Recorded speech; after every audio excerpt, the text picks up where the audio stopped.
Hello and welcome to another video. In today's video we are going to be doing our annual winter preparations just in case we get any snow this year.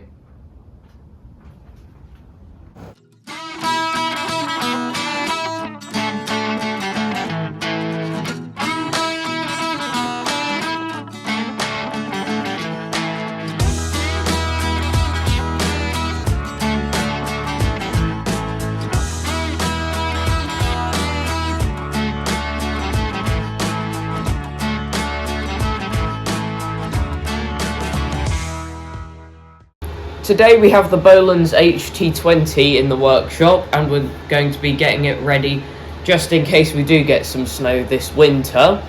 Now it already has the wheel weights fitted, which have been on all year since we put them on last year for snow preparation. Then we've got the snow chains that we also need to fit again, and our replica HT Bolens snow blade with the hydraulic tilt. Which we made the frame and stuff for that a couple of years ago, and we actually got snow immediately after finishing it pretty much to test it in, which was good timing. And then we fitted it last year and we got absolutely nothing. So let's hope we get some snow this year to test it in again. Now when we were bringing the tractor around to the workshop, having not used it for quite a few months now, last time we probably used it was nearer summertime for grass collection.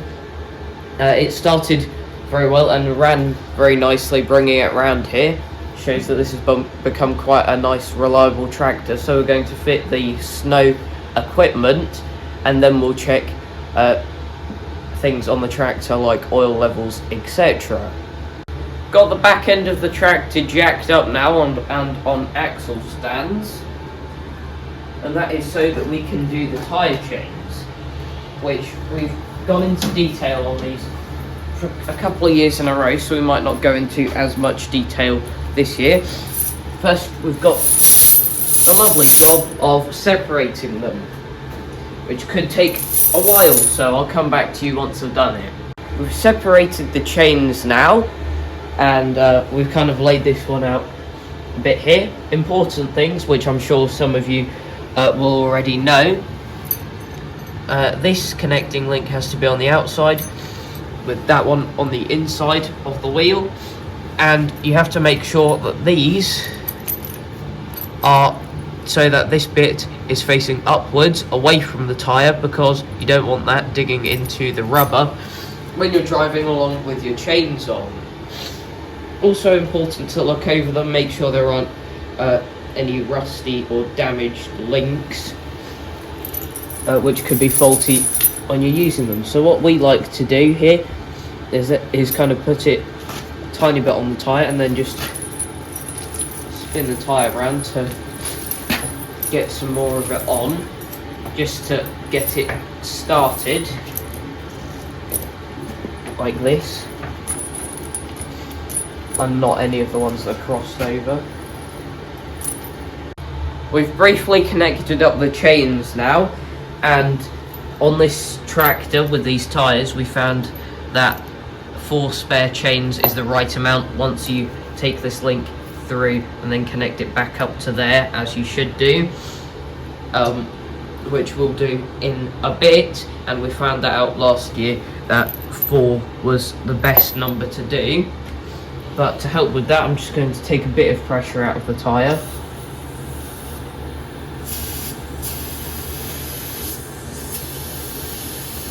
And then after that, we can do that.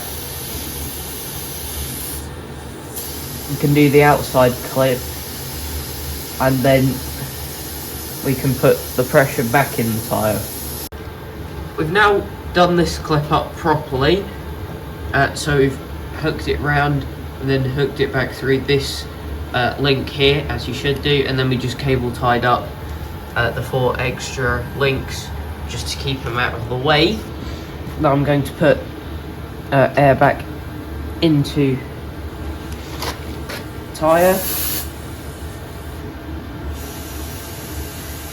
which we usually inflate this up to about 12 psi. which is around there, and then we can move on to the other side. We have the other side chain on now, and we did that one a lot quicker, probably down to experience, and since we were kind of relearning after a year of not doing it, how to do the chains on the other side that took longer. Anyway, we've now jacked this up, and I will take the stands out.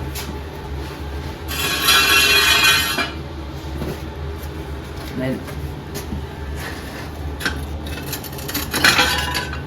one out. And just lower it down.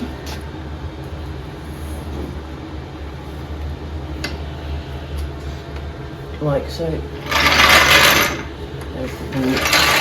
Pull the jack out, and we are ready to move on to the blade.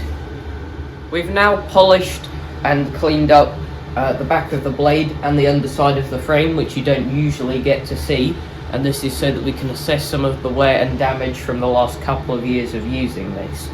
So if we start down here on the shoes, there's quite a bit of paint scratched off, which you expect because these bits are scraping the ground at times. There's also some paint chipped off the bottom of the frame, like here, in various places around the bottom of the frame. There's also some rust spots starting to come up, you can see in the paint, which is just down to the UK climate and possibly some poor preparation from us. Also, in pins on some of the moving parts, the paint has been scraped off. If we did paint them, some of them we didn't paint, and they've kind of rusted on the bare metal parts, and ones that we didn't paint like that have started to rust a tiny bit on the bare metal parts. Another bit of unfortunate paint losses there, because obviously this part is the part that pivots and attaches to the tractor, so we're always going to expect a bit of wear on there. However, what we're now going to do is try to fit this to the tractor. When we took it off, we thought it would be a great idea to close up the ram so that all of that was inside there, to limit any rusting on the piston. But what we're now going to do is try to fit this to the tractor, and we think that this being at an angle will make it a bit more difficult. Yay! Anyway, what we're going to do is put this down onto the cardboard here, slide it under, and then try and attach it to the pivot points on these brackets. We have the snowplow roughly under the tractor now, and what we'll need to do is lift this up here and take the pin out, obviously, of the bracket, and then line up the hole and put that through on both sides to attach it at that point.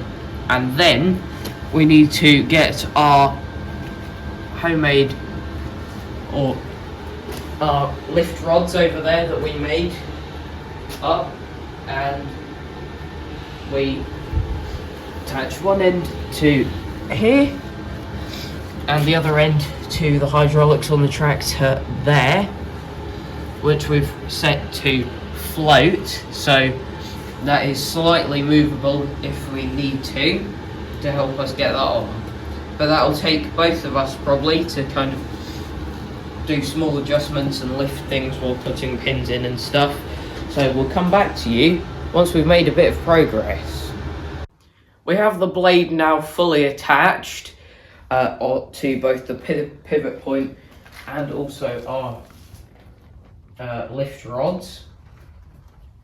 And once we've done that, we've then polished up the front of the blade, which has showed quite a few more imperfections in the paint, but they are always going to happen. And also polishing the front of the blade helps when you're ploughing snow for the snow to just slide off the side quicker rather than sticking like it can do if you've got a lot of rust on the front of the blade.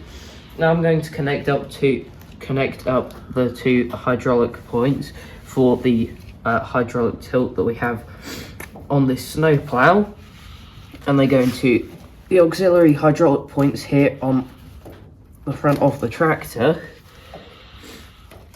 So this one here goes into the first point, like that. And now this one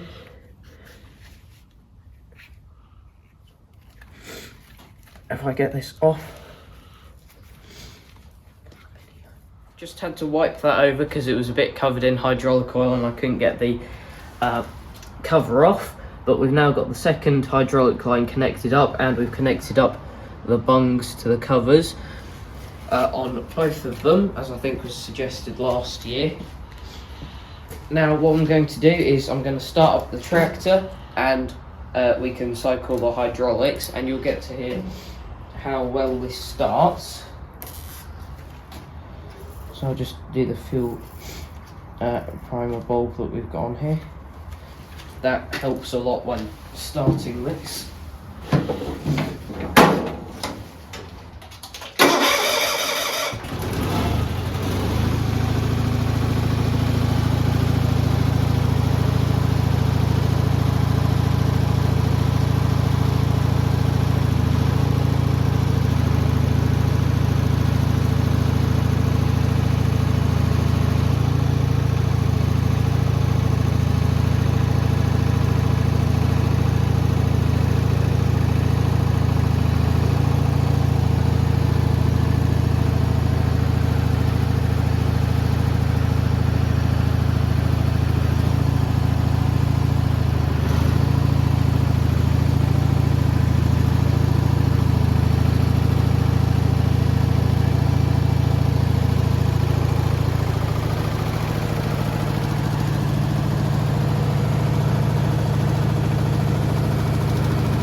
The tractor ran very nicely and actually started very quickly with it being cold.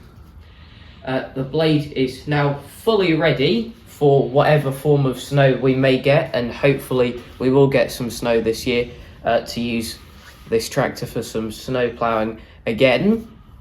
And every year recently we've tried to upgrade or make our snow fleet a bit better. We started off with just our Bolens tube frame snow plough, and then we painted that and also fitted the snow plough to the Westwood, which didn't go too well. And then we made our replica Bolens HT snow plough, which has the hydraulic tilt, which was our first snow blade with that feature. Then we bought some tyre chains for the back of this, and then last year we fitted the wheel weights on here as well. And this year we have another addition to the snow fleet that we would like to make, but I'm not going to give any spoilers of what that will be at this point, but I'll just put it out there. So thanks for watching this video, and I'll see you in the next one. Bye.